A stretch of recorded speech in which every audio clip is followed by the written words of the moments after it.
Hi. Should you allow some sort of communication or even cooperation between learners and tutors in your learning environment?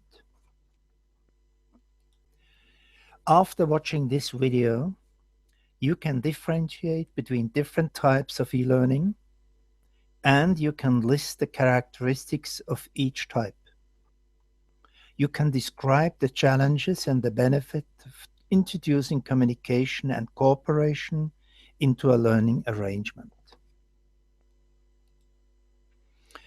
Often we hear judgments about e-learning that are valid only for some types of e-learning and not for others. This is why it is so important to distinguish between different types of e-learning.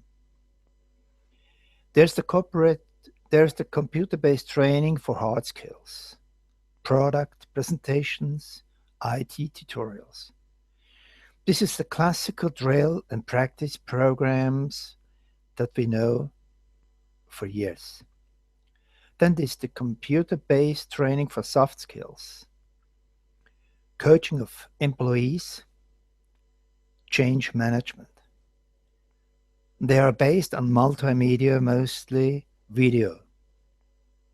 Then is the web-based training with cooperative elements. This is often called as a blended learning. It is a combination of self-organized learning with asynchronous discussions and student support. And then there are the live lessons with synchronous media, just like Hangouts.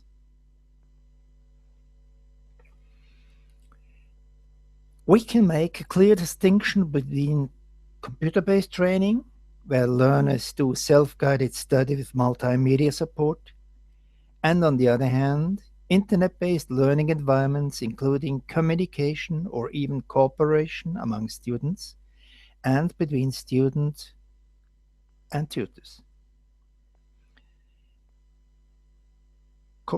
Computer-based training has quite high development costs.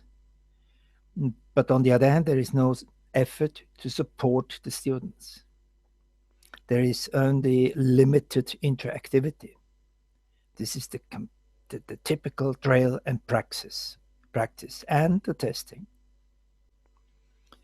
On the other hand, the blended learning approach with cooperative elements or even live lessons has comparatively small development efforts, but there is a high cost for support of the learners, because we can offer a good interactivity with a real feedback. Learners articulate what they've learned, reflect, and discuss the topics.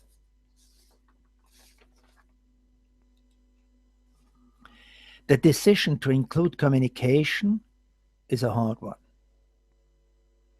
There are benefits, but there are also challenges.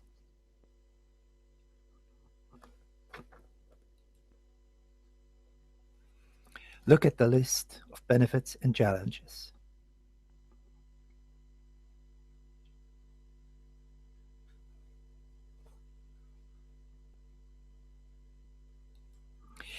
In my experience, the decision to include communication or not has to be taken very early in the design process.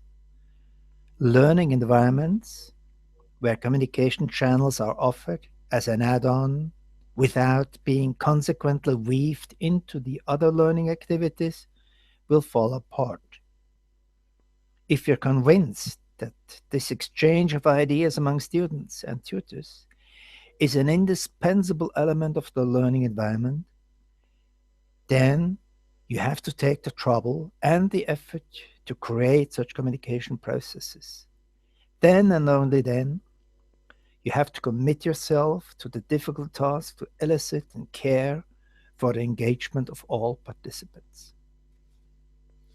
Thank you for your attention.